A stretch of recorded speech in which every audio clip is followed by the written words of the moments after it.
estudiado Derecho, Filosofía, he hecho también un máster en Auditoría y Contabilidad Superior. En el gobierno, los poderes, el dinero, La filosofía de Bitcoin, la inflación, las creencias cuando entran en crisis. que pueda usar ese software, esa tecnología. Y el tema que me preocupa es el tema de la crisis de la deuda pública. Lo que permite la globalización. A pesar de que la situación parezca muy complicada, apenas ha empezado, ¿no? O subías según como lo veas. Que la forma política que tenemos a lo mejor no vale. La solución, Realmente de quiebra del Estado. el que legisla, De censura, por ejemplo. puedes vivir en todo el mundo. Entonces yo trato de analizar en el libro Vosotros no vais a tener jubilación, ¿no? qué problema resuelve Bitcoin. Y ya en esta conversación se lo lleve bien claro, ¿no? Hay que quitarles dinero, sí o sí. Es culpa del conflicto con Rusia. De argentinización muy serio. El mayor hándicap que yo veo es que los... Yo no creo que Bitcoin sea una criptomoneda más.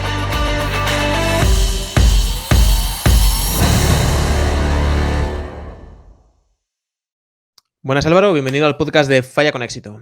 Cuéntale a la gente brevemente quién eres y a qué dedicas la mayor parte de tu tiempo. Perfecto, pues bueno, encantado y muchas gracias por la entrevista. Yo soy Álvaro de María, he estudiado Derecho, Filosofía, he hecho también un máster en Auditoría y Contabilidad Superior. Y bueno, he escrito un librito que ha tenido mucha repercusión dentro del mundillo y fuera de él también, que es La filosofía de Bitcoin. Y en él trato de abordar un poco en qué consiste Bitcoin, ¿no? Porque me parece que es algo que no se ha comprendido del todo bien, o cuando se ha analizado desde un punto de vista meramente económico, y yo creo que trasciende mucho lo económico, ¿no? Y también estoy ahora montando una empresa de consultoría sobre esto, ¿no? Y bueno, pues ahí estamos. De momento no nos quejamos, va todo muy, muy, muy bien, o sea que a seguir. Quiero empezar la conversación ya al grano sobre algo que te decía que relacioné contigo y escuché de ti hablar sobre esto, y creo que es el primer paso para especialmente aquellos que tienen mucha fricción cuando escuchan estas palabras, ¿no? Y tiene que ver con las creencias y sobre cómo está establecido, digamos, el orden, el gobierno, los poderes, el dinero. Quería que nos hicieras un poco una introducción sobre tu visión sobre un poco esto lo que acabo de nombrar. Sí, nosotros, Ortega y Gasset tiene un artículo que se llama Ideas y Creencias, donde analiza la relación entre ambas, ¿no? Y plantea que normalmente nos movemos en creencias, en precomprensiones de las cosas que nos permiten movernos y desarrollar nuestra vida con normalidad, ¿no? Sin tener un conocimiento muy preciso de ella. Pero sin embargo llega un punto en el camino en el que con estas creencias ya no nos vale, ¿no? Y necesitamos nuevas herramientas que nos permitan superar estas creencias, ¿no? Porque las creencias cuando entran en crisis se rompen por completo, ¿no? Y recuperan su carácter de haber sido previamente una idea que resolvía un problema para una creencia antigua que había entrado en crisis. Y esto es justo lo que sucede en muchas situaciones, ¿no? En muchas ocasiones. Entonces yo trato de analizar en el libro cómo hay una creencia de que el dinero tiene que estar vinculado a la autoridad y cómo hay una creencia de que el Estado es cualquier forma política, ¿no? Y estas son las dos creencias principales que trato de analizar y cómo están apareciendo ideas nuevas que son las que nos van a permitir superar estas creencias, ¿no? Entonces, Bitcoin aparece como una cosa radicalmente distinta y precisamente porque para mucha gente estas creencias todavía no han entrado en crisis, no perciben a Bitcoin como una herramienta para superar esa crisis. Y es ahí donde lo trato de analizar, ¿no? Básicamente vendría a ser la evolución natural de lo que podríamos considerar un buen dinero o una cuestión así, ¿no? Porque aquí es muy interesante analizar cómo surge precisamente esta distinción o este dinero en relación a las monedas, ¿no? Antiguamente se comerciaba con metales, ¿no? Con metales preciosos, que eran precisamente los que facilitaban de alguna manera los intercambios. Lo que pasa es que tenían muchos costes de transacción, ¿no? Que nos dificultaban mucho un comercio ágil, rápido y demás. Entonces, para agilizar más el comercio todavía, por así decir, sería una solución de mercado por la que los agentes delegan en el poder político, en la autoridad, que se encargue de la acuñación de las monedas poniendo un sello y así nos fiamos entre todos del valor de esa moneda. Entonces pasaríamos, por así decir, de un comercio entre partes a un comercio mediado por el poder político, ¿no? Que es el poder político el que garantiza que esos intercambios económicos se realizan con un bien que él se encarga, que él pone su autoridad, su sello, su cara o su texto, de tal manera que nos facilita mucho, ¿no? No tenemos que comprobar si el oro que nos entregan es válido, no nos están timando, no nos están engañando, simplemente confiamos en eso y ya está. El tema es que prácticamente hemos seguido moviéndonos así, no ha habido prácticamente ninguna innovación monetaria en 2000 años, ¿no? En 2000 y pico años. Y es ahí donde aparece Bitcoin como un nuevo dinero que lo que nos permite es quitar al tercero de confianza, ¿no? Él resuelve una serie de problemas históricos que había en el mundo digital y es el único que lo resuelve, además, ¿no? Y entonces se convierte, por así decir, en un activo extraordinariamente bueno para preservar valor en periodos largos de tiempo, ¿no? Es una cualidad que ha tenido históricamente el dinero y que ahora pues hemos asumido que se tiene que despreciar una cantidad X al año o que se puede manipular con total facilidad para atender a las necesidades políticas en cualquier momento, ¿no? Y eso es un poco lo que yo creo que va a cambiar radicalmente. Has hablado que para, digamos, en estas crisis, las nuevas ideas, ¿no? Es lo que permite trascender la crisis y avanzar. Cuando te escucho hablar, veo un pleno convencimiento de que, digamos, Bitcoin va a solventar esto, ¿no? ¿Por qué, según tu forma de verlo, va a ser la solución, por así decirlo? ¿O qué peligros existirían o qué razones existirían para que no? Porque lo que has dicho ahora básicamente es, a pesar de que pienso muy parecido a ti, o bueno, podríamos decir que es igual que tú, pienso que el enfoque ha sido de todo el mundo se tiene que dar cuenta de que está equivocado y esta es la nueva solución, ¿no? Y a lo mejor todo ese mundo, especialmente me iría a lo mejor a las esferas políticas guión de poder, por lo que has nombrado, ¿cómo van ellos a darse cuenta? ¿Por qué van a optar por esto que les va a quitar poder cuando estamos viendo que todas las decisiones a nivel geopolítico están basadas en adquirir más poder? Yo es que no lo plantearía como que sea la solución, ¿no? Sino como que es un elemento nuevo en torno al cual se tiene que reconfigurar todo lo demás.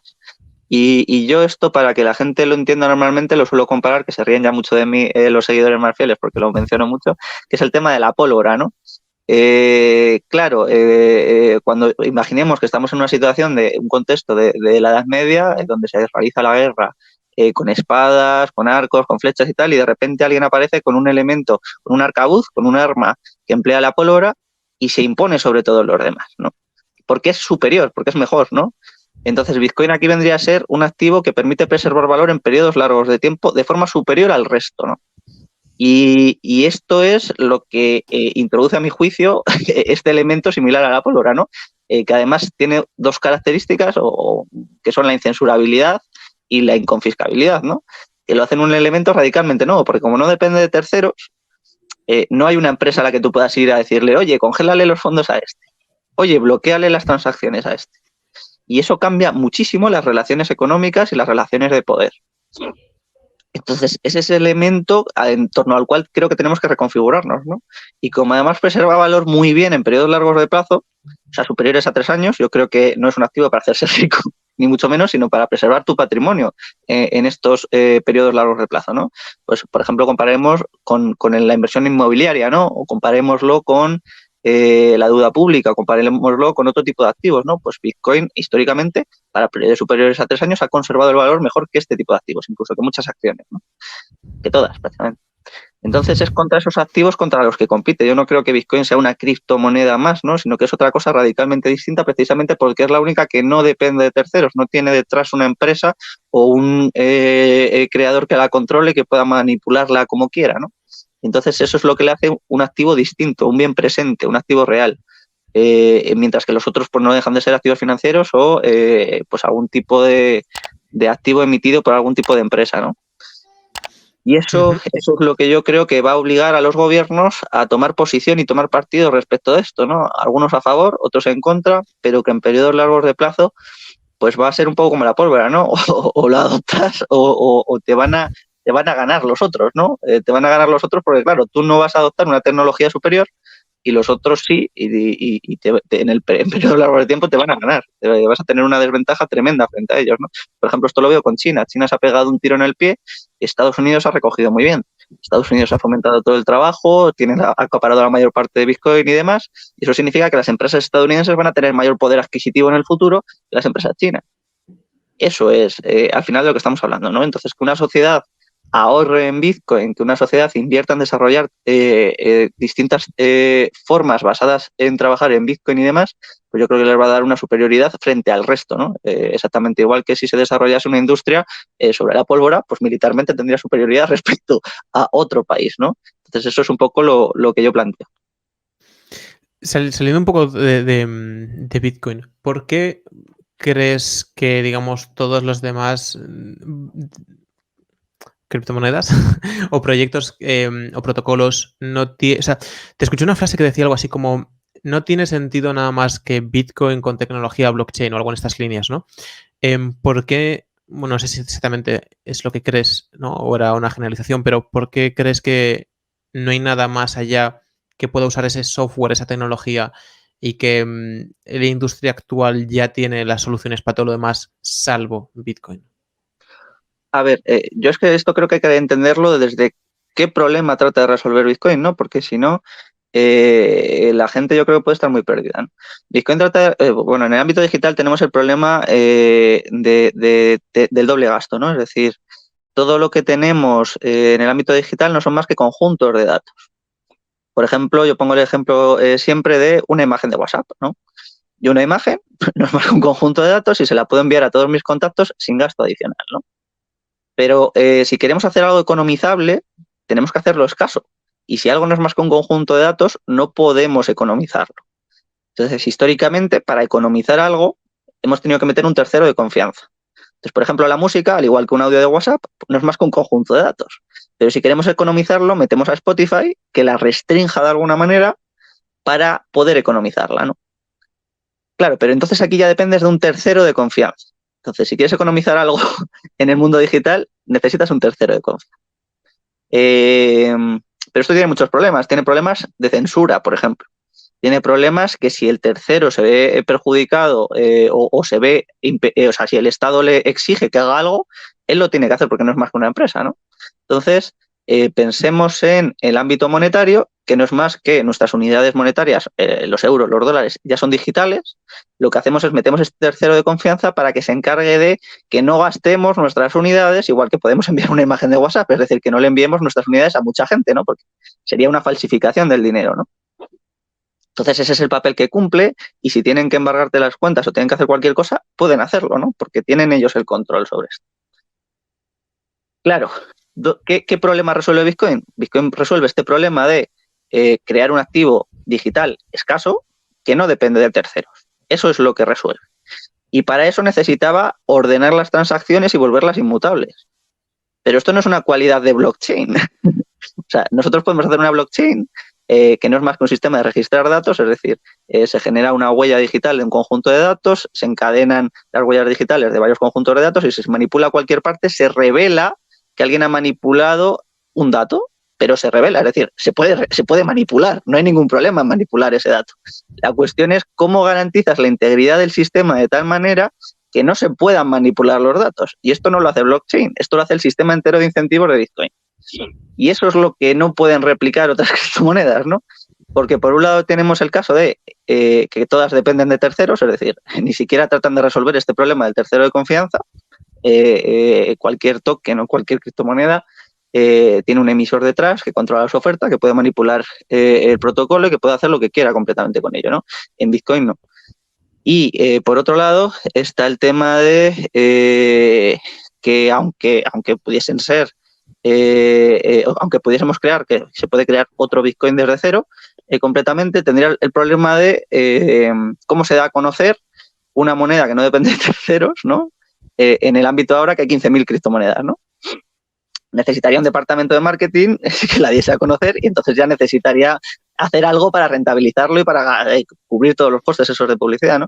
Así que, por así decir, Bitcoin, al ser la primera y al ser la que resuelve el problema histórico, es la única que ha tenido ese foso defensivo, por así decir, o fosa abisal prácticamente, que le permite sobreponerse a todas las demás. Y por eso yo creo que no compiten con las demás. Además de que hay un factor adicional, que es que yo creo que normalmente se confunde ser dinero con ser medio de pago, o ser un activo para preservar valor en periodos largos de tiempo con ser medio de pago, ¿no? Y entonces se le achacan a Bitcoin problemas de escalabilidad, de que es lenta, de tal, de no sé qué, de no sé cuánto. Claro, es que Bitcoin no está hecho para pagar cafés. No se trata de que tú puedas ir a pagar a un supermercado, porque nosotros no tenemos problemas para pagar. Y si no hay un problema para pagar, no hay una demanda de algo como solución para eso. Bitcoin resuelve el problema de que preservemos valor en periodos largos de tiempo y por eso está siendo tan demandado, ¿no?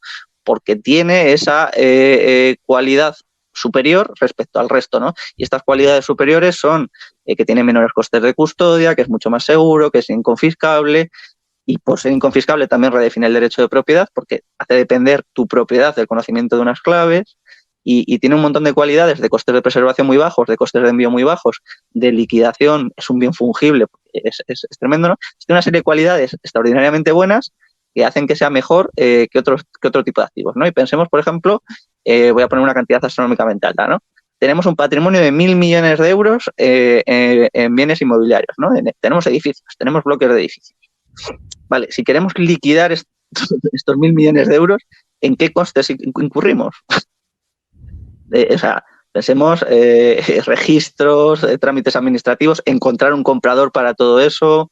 Si no lo hacemos, el coste de custodia de todo eso también es descomunal, ¿no? Quiero decir, vigilantes de seguridad, reparaciones de edificios, el deterioro, reformas, ocupas, costes de problemas de inquilinos. Son un montón de costes que tiene toda esta sociedad, ¿no? En Bitcoin todo eso prácticamente desaparece, ¿no? Se queda muy reducido, ¿no? Quedan muy poquitos costes, tanto de custodia, de preservación, de liquidación. Es muy fácil encontrar compradores para 1.000 millones de euros, ¿no? Quiero decir, todo este tipo de cuestiones le dan un carácter superior al respecto, ¿no? O incluso comparémoslo con el oro, ¿no? ¿Cuánto cuesta custodiar 1.000 millones de euros en oro? ¿Cuánto cuesta enviar 1.000 millones? Digan a Rusia. Exacto. ¿Cuánto cuesta custodiar 1.000 millones de euros, o sea, enviarlos, perdón, a la otra punta del planeta, ¿no? Con Bitcoin todo eso se reduce de forma salvaje, ¿no? Incluso ahora que mencionas lo de Rusia, claro, para un país que le embarguen sus cuentas en el extranjero, si estuviese haciendo esa custodia en Bitcoin, no lo podrían hacer, ¿no? O incluso hoy más allá, ¿no? Si tú tienes tu patrimonio, pongamos por caso, tienes un hotel en el centro de Kiev, ahora mismo has perdido todo tu patrimonio, ¿no? Sin embargo, si tienes una parte de tu patrimonio en Bitcoin, pues tú puedes salir sin problemas del país y conservas íntegramente tu patrimonio, ¿no? Eso es un montón de cosas, ¿no? Que en oro, por ejemplo, te podrían chequear en la frontera, te pueden robar, te pueden hacer un montón de cosas. Con esto tienes nuevas formas de proteger tu patrimonio. Y eso es donde yo creo que introduce una cantidad de novedades brutales y sobre todo que te da esa confianza de que no depende de terceros el que no va a ser manipulada o el que no va a ser alterada o el que no te van a hacer ningún tipo de problema, ¿no? Pensemos que es un automatismo prácticamente que ya funcionando 24/7, 365 días al año, más de 10 años sin una sola denegación de servicio, ¿no? Que no ha tenido ningún tipo de problema. Mientras que nuestros bancos, pues que no va, uy, la aplicación hoy no funciona, que se está actualizando. Hoy han hackeado al SEPE y no podemos cobrar el paro. Hoy no sé qué, no sé cuántos. Es decir, hay un montón de cuestiones que Bitcoin te da una seguridad completa porque precisamente el sistema está pensando en garantizar toda la integridad, toda la seguridad, ¿no? Ese es el coste tan brutal que tiene la red, ¿no? Que es todas las comisiones que garantizan la integridad del sistema y que ese es el trabajo un poco de los mineros también, ¿no? Garantizar la integridad del sistema.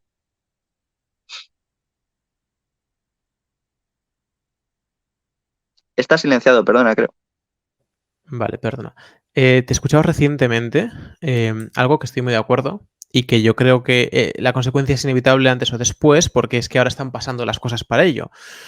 Y es que, digamos, se avecina algún tipo de crisis, por generalizarlo y que tú especifiques, ¿no? Y yo creo que la gente en general no está siendo consciente, digamos, de lo que estamos haciendo al día de hoy, en los últimos meses y años, que va a llevar unas consecuencias inevitables un poco más suaves, un poco más duras de este tipo, de este otro, pero inevitablemente van a pasar cosas muy duras, digamos, o difíciles para un porcentaje de la población muy grande, ¿no? Y yo creo que toda la gente no acaba de darse cuenta y que piensa que, bueno, que va a haber un pequeño bache, una subida, baches, pero a lo mejor no es el cataclismo que por lo menos yo pienso que es y creo que opinas parecido, ¿no? Y tú lo diferencias un poco en dos tipos de crisis. Cuenta primero brevemente, si te parece, por qué crees que la gente no acaba de darse cuenta, que a lo mejor tiene que un poco que ver con las creencias también que hemos hablado antes, y luego hablamos un poco de las crisis, digamos, que se avecinan o cómo tú lo enfocas. Sí, exacto. Como comentaba con el tema de las ideas y las creencias son operativas mientras te sirvan para resolver los problemas que tienes en el día a día, ¿no? Es decir, para el pensionista que sigue llegando a final de mes, no perciben, o sea, pues sí, a lo mejor me cuestan un poco más las cosas, pero yo no percibo que haya aquí algún tipo de problema, ¿no? Con cómo funciona el sistema. Sin embargo, para aquellos que tengan problemas más que considerables para llegar a final de mes, igual se plantean que las cosas están muy mal, ¿no? Y que la forma política que tenemos a lo mejor no vale, o que la forma económica en la que se están realizando las cosas igual ya no vale, ¿no? Y es ahí donde van a intentar buscar nuevas ideas que resuelvan estos problemas que ellos están teniendo ahora, ¿no? Para que no se vuelvan a repetir en el futuro, para que sus hijos no tengan que pasar por lo mismo, para que no les afecte a ellos de forma tan fuerte en sus vidas otra vez o en otra ocasión, o para salir de esta situación, ¿no?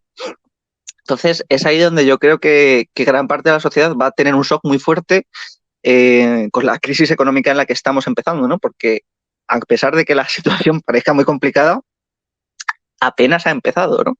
Y esto sé que suena muy duro decirlo, pero es que yo, o sea, no se trata de ser catastrofista, ni mucho menos, ¿no? Sino de tratar de ser realista, y ojalá que no suceda, ¿no?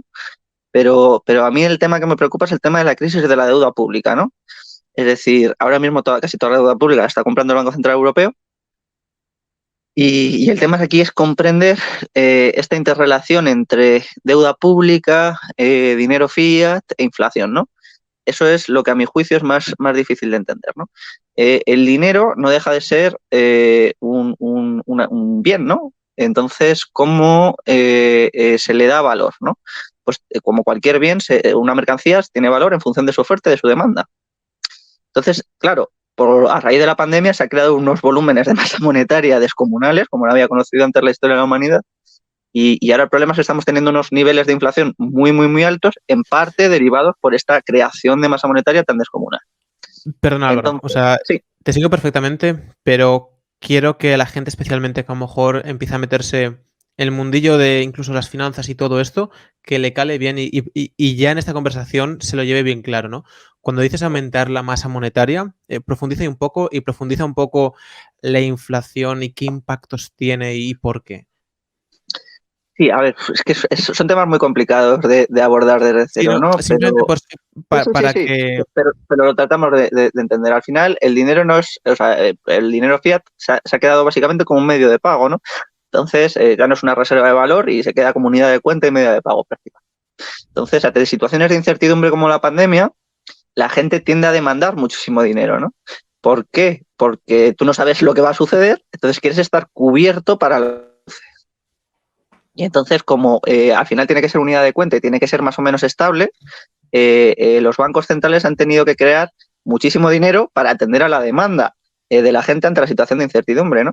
Pero cuando la incertidumbre se va disipando poco a poco, la gente pasa a gastar todo ese dinero. Y entonces lo pasa a gastar en una oferta de bienes reducida, porque con la pandemia no hemos producido apenas, ¿no?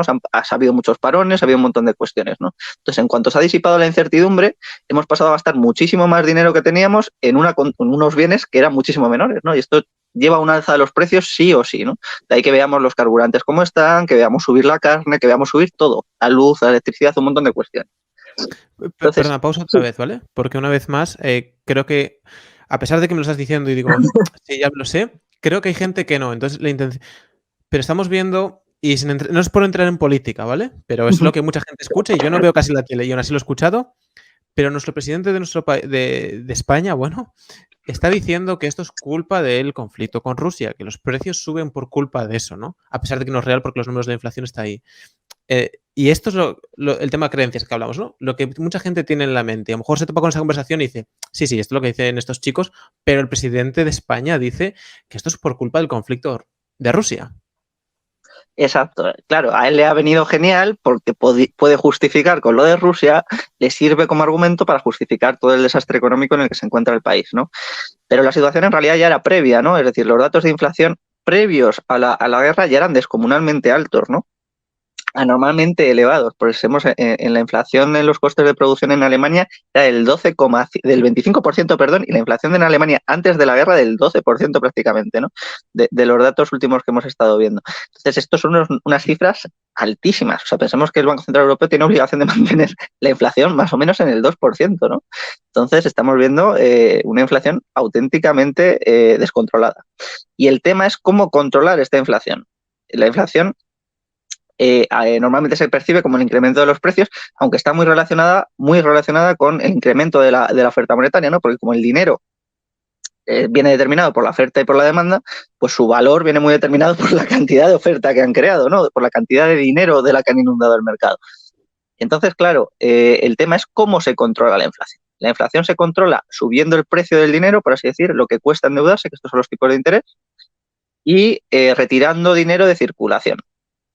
¿Cómo puedes retirar dinero de circulación? Pues de dos maneras nada más.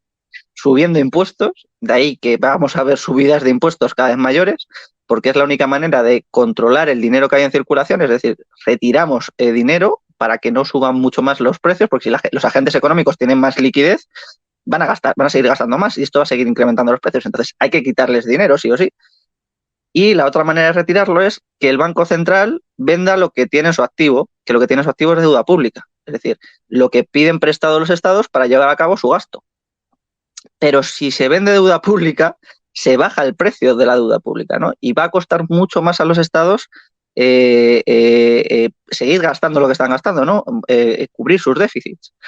Y esta es la situación concreta, ¿no? Que es cómo se va a financiar España en los próximos años si Europa le dice, oye, apáñatelas tú, ¿no? Y esa es la situación en la que yo creo que nos podemos estar encontrando, que es que va a ser una crisis de la deuda pública y que no se va a poder financiar todo el gasto que tiene comprometido el Estado, ¿no? Es decir, que podemos entrar en una situación realmente de quiebra del Estado.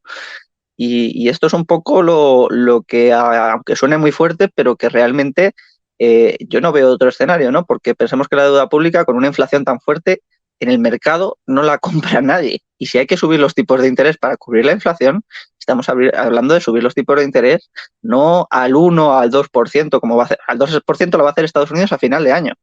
Y ellos no tienen los problemas que tenemos nosotros para financiarnos. Es decir, que nosotros vamos a tener que llevar los tipos de interés muy, muy, muy, muy altos. Y como nosotros refinanciamos los intereses de la deuda, tenemos que refinanciar nuestra deuda a esos tipos de interés muy, muy, muy, muy altos, ¿no? Es que vamos a vivir una situación realmente complicada para financiar los gastos del Estado. Para aquellos que todavía estén por lo menos representándose sus creencias, por dar un poco de perspectiva, que bueno, mi profesora de economía en bachiller, hace pues 12, 13 años ya me lo decía, en plan, vosotros no vais a tener jubilación, ¿no? Cuéntanos un poco a lo mejor las consecuencias más obvias de la consecuencia de la quiebra del Estado. Pues claro, el tema es que la gente que dependa íntegramente del Estado va a tener problemas más que serios, ¿no? Porque por vía inflación sus prestaciones se las van a ver muy reducidas, ¿no? O sea, aunque se actualizasen al IPC las pensiones, ¿no? Que esto sería una locura. Estamos hablando de que habría que subir el gasto de las pensiones un 12%, si la inflación se quedase aquí este año, ¿no? Es decir, que estamos hablando de una barbaridad. O sea, subir el gasto en pensiones un 12% es una barbaridad, una auténtica barbaridad. Pero es que si no se hace, pues van a perder un 10, un 12% de la prestación que reciben, ¿no? Eso significa que no van a llegar a final de mes muchísima gente, ¿no? Ya no están llegando.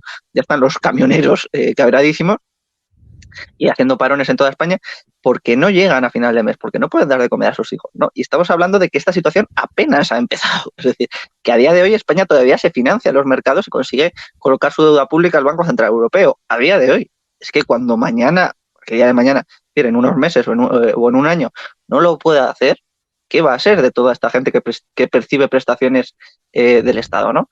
Pues pensemos en funcionarios, pensemos en pensionistas, pero pensemos en un montón de partidas de gasto público, ¿no?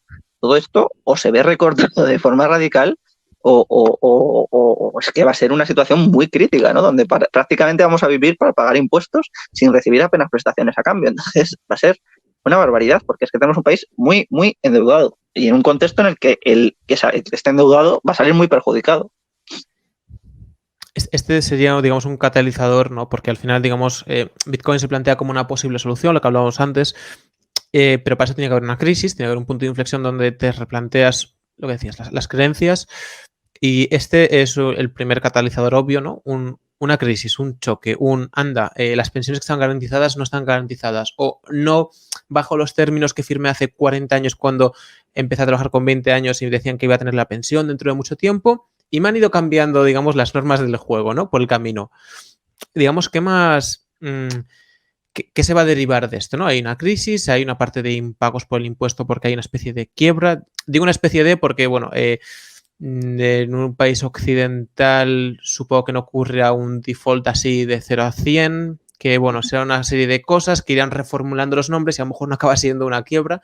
Digamos, ¿qué más pasos podemos ir viendo a lo mejor para que se replantee más lo que has dicho inicialmente, ¿no? El poder utilizar esta otra opción, porque yo como lo veo, te decía, es un camino muy largo todavía, porque hay que reconstruir todavía muchas creencias.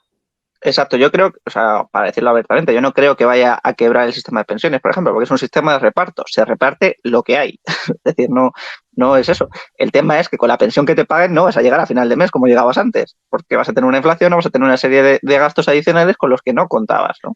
Entonces, es ahí donde está el problema. El problema no es en que la seguridad social quiebre, si es un sistema de reparto, se reparte lo que hay, sea mucho o sea poco. Otra cosa y si hay que financiarlo vía impuestos, pues se financia vía impuestos. El tema es, ¿qué nivel de presión fiscal van a soportar los trabajadores, los empresarios, los autónomos y demás? Pues unos niveles altísimos, ¿no? Porque además a estos pensionistas también les van a subir los impuestos a un montón de cuestiones que ellos también van a tener que comprar. Entonces, suma la inflación, suma los impuestos, la gente simplemente va a trabajar para sostener el sistema, ¿no? Esto es una barbaridad, es que es una barbaridad, ¿no? Entonces, ¿cómo te escapas de ahí? ¿Cómo sales de ahí, no? Pues es que Bitcoin además tiene unas cualidades que es que puedes comprar Bitcoin sin identificar, ¿no? Puedes comprar Bitcoin sin KIC, que se llama, ¿no? Y puedes hacer la autocustodia tú mismo. Entonces tú puedes tener este activo fuera de las manos del Estado, fuera de las garras del Estado. Entonces puedes preservar muy bien tu patrimonio ahí, al margen de la volatilidad que tiene y que va a seguir teniendo, ¿no? Porque esto no se trata de... o sea, Bitcoin tiene históricamente caídas de más del 50% de su valor varias veces al año. Y esto va a seguir siendo así. Pero sin embargo, en periodos superiores a 3 años, mantiene muy bien el valor. Y es con esa mentalidad con la que hay que abordarlo, no con otra, porque no se trata de hacerte rico, de tener un Lambo por meter 1.000 euros en Bitcoin, ¿no? Sino de que seas capaz de preservar tu valor, tu patrimonio en estos periodos largos de tiempo y sobre todo ante escenarios de incertidumbre como los que estamos viviendo, ¿no? O escenarios en los que pueda haber expolios fiscales descomunales y en los que pueda haber pues una situación de crisis patrimonial, ¿no? La gente que esté más atrapada va a ser la que más sufra los impuestos. Si tú eres funcionario o trabajas en el sector privado y tienes una vivienda, pues eres el objetivo perfecto porque tienes muy difícil salir de ahí, ¿no? Una persona que tenga su patrimonio portátil, si le sube mucho los impuestos, pues se va a Portugal o se va a Andorra o se va a otro sitio y ya está, y se acabó, y no tiene problemas, ¿no? Sin embargo, la gente que esté muy atrapada sí va a tener problemas. Y pensemos en empresarios, pensemos en un montón de gente que tenga su patrimonio muy fijo o muy localizado, les van a poder subir los impuestos todo lo que quieran porque no van a poder evitarlos, ¿no? No van a poder salirse de ahí, ¿no? Entonces la idea es, pues eso, que te permite, por así decir, hacer un opt-out, que se llama, ¿no? Un optar por salir. Te permite tener tu patrimonio sin que nadie más lo sepa. Y además al margen y vivir un poco, pues eso, tranquilamente, sin que te preocupe toda la situación que se puede venir, ¿no? Y es ahí donde yo creo que es interesante. Bueno, y es Sí, mucho de más hecho, importante. recientemente hemos hablado con Alex Algarci, que es una de sus áreas o ramas es asesoría fiscal, y hemos hablado, pues, digamos, de todas las posibilidades que ofrece el mundo, ¿no? Que hace. Siempre pongo el ejemplo, que si alguien te ve en el gimnasio levantar peso y dejarlo en el mismo sitio donde lo has cogido sin ninguna finalidad aparente, un labrador en Galicia, de donde yo nací, te llamaría loco, porque has gastado energía para dejar el peso en el mismo sitio y no ha cumplido ninguna función. Y ya por encima lo podría llevar un burro o una vaca. Y a veces no nos damos cuenta de lo que permite la globalización, ¿no? Y a pesar de que tiene perjuicios, estamos viendo ahora, pues, con el tema de alimentos y la crisis que va a haber de alimentos, que puedes vivir en todo el mundo fácilmente. O sea, yo he viajado muchísimo y me he recorrido el globo en un puñado de horas y puedo estar en otro sitio si quiero. Y puedo estar el fin de semana cuando vivía en Cascais, no Sombra Portugal, vivía en Cascais y bajaba o subía, según como lo veas, todo el fin de semana a ver a mi familia. Y era un puñado de horas. Me levantaba un poquito antes y llegaba casi como si me hubiera levantado ese día a una hora normal, ¿no? Pero esto lo permite un poco, digamos, la evolución tecnológica.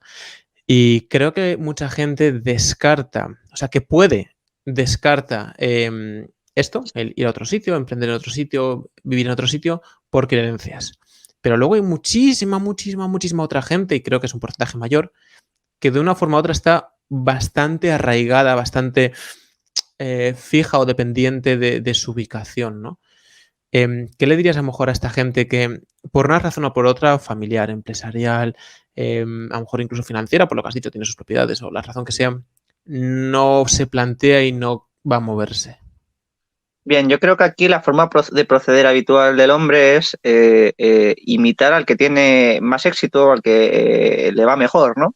Entonces, cuando esta gente que tiene más este patrimonio inmóvil o esta localización fija vea como otros que ponen su patrimonio portátil y que se van del país, viven mejor, tienen mejor calidad de vida o pueden hacer otro tipo de cosas, van a tender a imitarles, ¿no?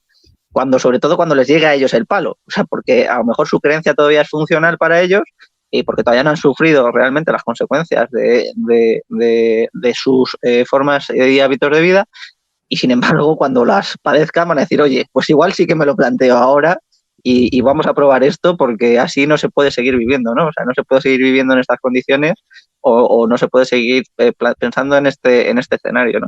Y yo esto lo planteo, por ejemplo, con el tema de la vivienda, ¿no? Yo también he empezado a escribir en el Instituto Juan de Mariana y mi siguiente artículo va a ir relacionado con esto, ¿no? Con Bitcoin frente al real estate, Bitcoin frente a la vivienda, a la inversión en vivienda como reserva de valor. Y es que, claro, si la gente, como comentaba antes, no llega a final de mes por la inflación, por los impuestos y demás, ¿cómo se ha ahorrado en España? España se ha ahorrado en vivienda. Pero es que la vivienda no es divisible. Para tú acceder a tus ahorros, tienes que liquidar el bien entero. Y eso significa que mucha gente en España va a tener que vender sus viviendas. Va a tener que vender sus viviendas secundarias en un momento en el que el grifo del crédito se va a cerrar, demográficamente no hay demanda para esas viviendas y se va a inundar el mercado de esas viviendas, ¿no? Eso significa que esa vivienda va a caer mucho de precio y no va a haber sido tan buen vehículo de ahorro como ellos esperaban, ¿no? Claro, es ahí donde esta gente se va a plantear, oye, ¿y cómo ahorro en el futuro? Y van ahí a ver que aparecen otro tipo de alternativas que son mucho mejores para que no les vuelva a suceder eso a ellos y a sus hijos, ¿no? Que se vean que cuando necesitan tirar de sus ahorros no pueden, ¿no? Entonces, yo creo que esto pues, puede ser una situación realmente complicada, especialmente para un país como España, ¿no? Que tiene un riesgo de argentinización muy serio, muy, muy, muy serio. Y yo creo que no somos conscientes todavía, ¿no? Porque damos por hecho que estamos dentro de la Unión Europea, que las crisis políticas no suceden y demás. Pero ya estamos viendo lo que ha sucedido en Ucrania y con la inflación tan alta, a ver cuánto dura Alemania y los países del norte en decir, oye, vamos a seguir comprándole la deuda a los del sur. Porque claro, es que literalmente nos están financiando nuestro gasto. Entonces, eso dura lo que dura. Dura hasta que no pagas o tienen dudas sobre tu solvencia. Y es que España está poniendo en peligro su solvencia. Y esto hay que decirlo así de claro, ¿no?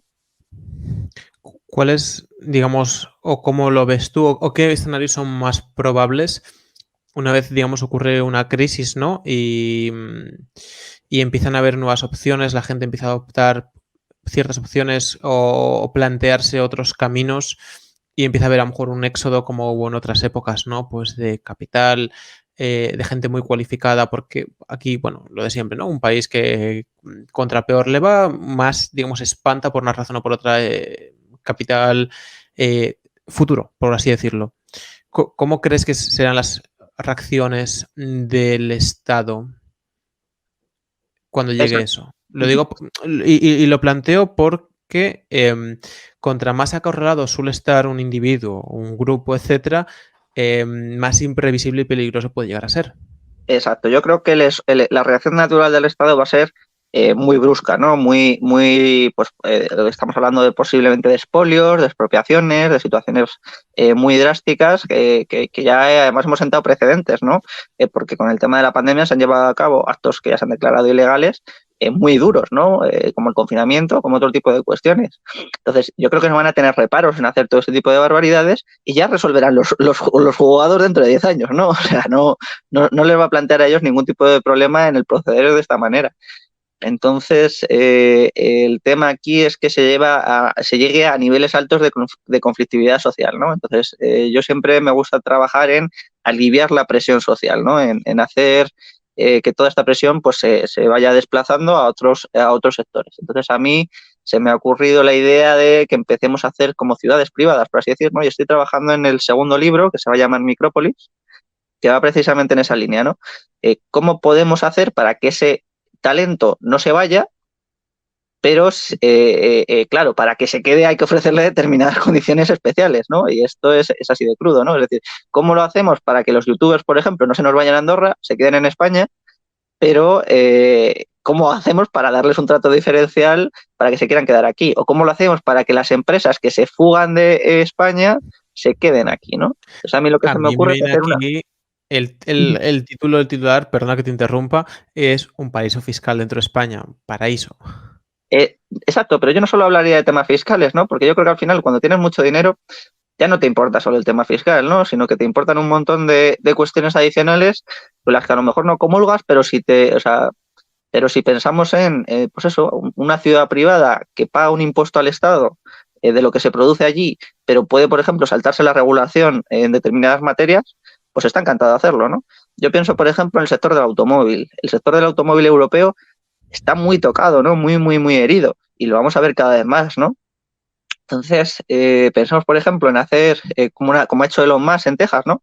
Se monta su propia ciudad prácticamente de Tesla y puede funcionar allí como quiera, ¿no? Pues pensemos en hacer, en vez de un polígono industrial a las afueras de Madrid, una ciudad privada donde todo el sector automovilístico pueda desarrollarse industrialmente y tecnológicamente sin determinadas regulaciones o normativas que les impiden a ellos producir X o contratar en X condiciones o tal, ¿no? Y que a cambio ellos paguen los impuestos que sean necesarios, ¿no? Porque muchas veces el impuesto no es más que un coste más para la producción, pero no es el único. A lo mejor te sale a cuenta pagar más impuestos a cambio de que te reduzcan otros costes de tu producción, como pueden ser los costes regulatorios, ¿no?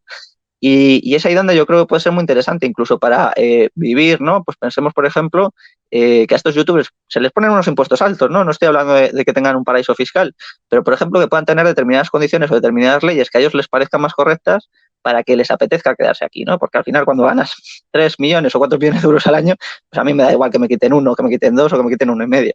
Pues bueno, pues sí. Mientras yo pueda vivir a gusto y pueda vivir tranquilo, es que tampoco me preocupa demasiado, ¿no? Entonces, a lo mejor Aquí, se pueden ofrecer cosas de seguridad, por ejemplo, o se pueden ofrecer servicios educativos que puedan tener distintos, ¿no? Pensamos, por ejemplo, en agrupaciones ideológicas que quieran educar a sus hijos de otra manera, ¿no? Pues que se puedan ir a este tipo de ciudades y tener su propia educación o tener su propia forma de vida que a lo mejor ahora en las condiciones actuales del Estado es incompatible directamente, ¿no? Y entonces optan por salir. claro, es que aquí pasa algo que lo has nombrado ahora con los youtubers, has nombrado Andorra, pasa con la comunidad de jugadores de póker, por lo menos española, y de otros países, solo que hace de otros sitios, no tanto hacia Andorra. Pasa con el tema criptos, lo que voy a decir a continuación. Y es que el que legisla no es un experto en materia, lo que decías, el que legisla no ha tenido el tiempo pues, que tú mismo dices que has tenido, ¿no? Para poder estudiar y entender.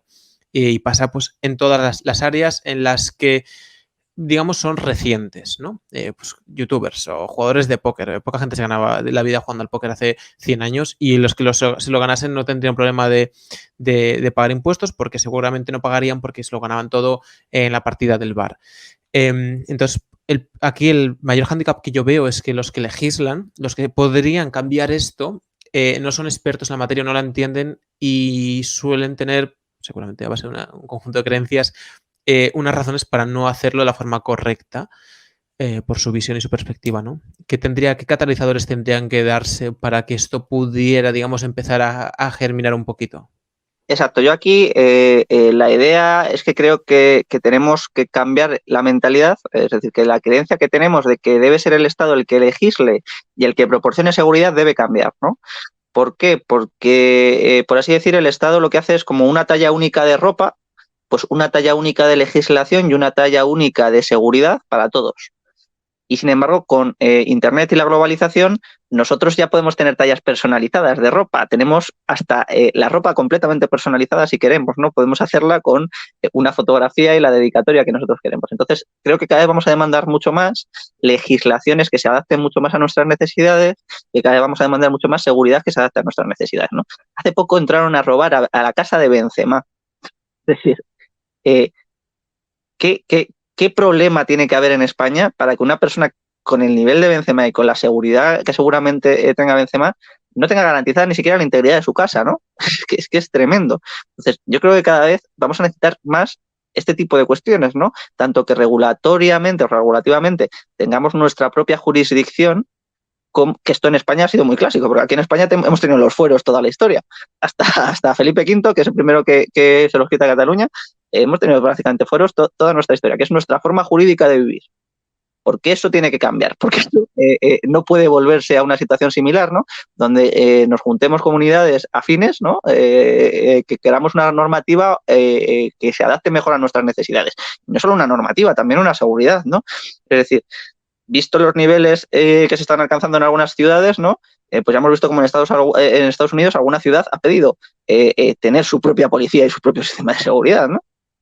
O incluso mucha gente se va a Andorra por los impuestos, pero se queda por la seguridad, porque al final ven, oye, es que aquí mi hija va a poder ir andando al colegio sin ningún tipo de problema, ¿no? Va a poder salir de fiesta por la noche sin ningún tipo de problemas, ¿no? Y no va a tener que estar preocupado por eso. Eso yo creo que en las ciudades grandes cada vez lo perdemos más, ¿no? Cada vez hay mucha más inseguridad y cada vez hay muchos más problemas relativos a esto. Pues yo creo que son dos cosas, o son muchos factores que se alinean muy bien y que además aquí Bitcoin nos permite precisamente incrementar nuestro poder de negociación para obtener esto, ¿no? Porque podemos decir, oye, pasamos nuestro patrimonio aquí y como es inconfiscable no me lo puedes quitar. Si quieres quitármelo, vale, yo te lo cedo, pero a cambio me tienes que dar algo. A cambio me tienes que dar la jurisdicción que yo quiera o a cambio me tienes que dar las condiciones de vida que yo quiera. Y yo me he encantado de quedarme aquí. Si a mí España me parece una pasada y a mí me encanta, ¿no? O sea, cuando se vuelve inviable realizar mi vida aquí, yo no puedo, ¿no? Entonces, dame las condiciones necesarias para que yo me pueda quedar. Y yo encantado de colaborar. Entonces, esa es un poco la forma de aliviar presión que yo creo que se puede llegar a cabo, ¿no? Mediante la negociación, mediante el acuerdo, y tal. En el momento en el que el Estado no quiera ceder y quiera apostar por la ruptura, pues la fuga de cerebros, la fuga de patrimonio, la fuga de empresas va a ser total, ¿no? Y esa es la pena, ¿no? Entonces yo siempre soy partidario de la negociación. Pues oye, pues si hay que ceder, se cede, pero ceden ambas partes. O sea, lo que no es justo es eso lo ceda uno, ¿no? Correcto. Álvaro, vamos a aprovechar para pedirle a la gente que deje un comentario si quieren que vuelvas, porque tenemos que dejar aquí la conversación ya. Así que, bueno, un comentario comentando un poco impresiones sobre lo que ha comentado Álvaro y sobre preguntas y dudas para próximas conversaciones. Y aprovecho para hacerte un par de preguntas finales que me parecen también interesantes. O sea, bueno, muy interesante tu punto de vista sobre esto o qué nos traes. La primera pregunta es, ¿a qué sueles decir o a qué dices que no o qué no haces en tu vida? Pues no lo sé, yo siempre soy depende. Entonces, el no, pues bueno, a propuestas indecentes. ¿Y qué te suelen preguntar de menos que tú consideras importante? Puede ser a nivel personal, puede ser también hablando de lo que hemos hablado. Son buenas preguntas, ¿eh? Son buenas preguntas. Pues no sé, yo creo que sobre cuestiones más personales o más de índole personal la gente suele preguntar mucho menos, ¿no? Sobre la vida, sobre cuestiones de este estilo, la gente pregunta menos. Y sobredimensiona mucho las cuestiones académicas. O sea, que yo al final sí estudio Derecho, Filosofía, máster en Auditoría y Contabilidad Superior, pero yo al final he aprendido en YouTube, por ejemplo, viendo vídeos de YouTube y leyendo libros por mi cuenta. Entonces, claro, a mí que la gente diga, ¿cuánto has estudiado? Bueno, pues esto no es esto no es nada. Es decir, lo importante es todo el contenido que se está volcando en YouTube y del que puede aprender cualquiera al margen de la titulación que tenga, que es que al final la titulación pues ya es un cachondeo prácticamente, ¿no? Entonces, pues eso diría, ¿no? Que se sobredimensiona mucho la formación. Y como último, si quieres, pues hacerme tú a mí una pregunta. ¿Tienes Bitcoin? Desde hace muchos años ya. Muy bien, muy bien. La primera compra fue... Lo que pasa es que estuve unos años fuera del mundillo. Cuando salió Litecoin, llevaba unas semanas viendo y estuve a punto de ponerme a minar con una amistad, que de hecho estuvo en el podcast, pero no voy a decir más. Y me dijo, compra esto que si Bitcoin es el oro, esto es la plata, ¿no? Litecoin. Pues cuando salió. Y compré, los días que tardó en llegar a la transferencia, pues se puso como en, creo que fue 20 y pico dólares, o sea, después de céntimos o el precio que saliera a 20 y pico dólares. Dios mío, pues si compro ahora, dentro de unas semanas, y lo tuve ahí unos cuantos meses, no le dedicaba tiempo, estaba todo el día jugando al póker y acabé vendiéndolo. Y estuve unos años fuera y pues desde 2017 pues súper dentro. Muy bien, muy bien, muy bien. Perfecto, pues nada, oye, un auténtico placer. lo mismo digo, Álvaro. Animo a todo el mundo a que deje comentarios, le da like y todo este tipo de cosas y deje posibles dudas para cuando vuelvas a venir y tengamos un poquillo más de tiempo los dos. Y me ha parecido súper interesante, la verdad. Sobre todo porque le has dedicado tanto tiempo, lo has plasmado sobre un libro, que el mío de hecho está en edición y sé lo que es llevar un pensamiento, escribirlo y revisarlo, que te hace, digamos, transmitirlo mejor. El tema de educar ayuda mucho a estructurar y luego a la hora de transmitir las cosas, la misma idea la puedes transmitir de forma mucho más eficiente. Me parece súper interesante y cómo tienes todo ordenado y es capaz de transmitirlo, porque ya te decía fuera de micros que yo mismo a veces cuando hablo con gente y siento que estudio todas las semanas y llevo años, me cuesta incluso flanquear ciertas creencias o ideas porque digo, es que no hay manera. Y la forma en la que tú lo plasmas me parece brutal. Y sin haber leído el libro, pero habiéndote escuchado bastante y referencias y amistades o medio amistades en común, recomiendo a todo el mundo que se coja este libro, El Patrón Bitcoin, y La estemos atentos filosofía, la filosofía. a la filosofía, perdona, La disculpa, filosofía de la Bitcoin. filosofía Bitcoin y estemos atentos al siguiente. Perfecto, pues muchísimas gracias. Y que nos Gracias a sigan en ti. Twitter. Eso mismo, perdona, suelo preguntarlo, a veces pasa como hoy que tenemos prisa los dos. Dile a la gente dónde te puede encontrar. Sí, principalmente en Twitter o en el Juan de Mariana, como Álvaro de María, y por ahí estaré, este punto. Y yo encantado de resolver dudas y de atender cualquier cuestión que pueda surgir. Gracias, Álvaro. Muchas gracias.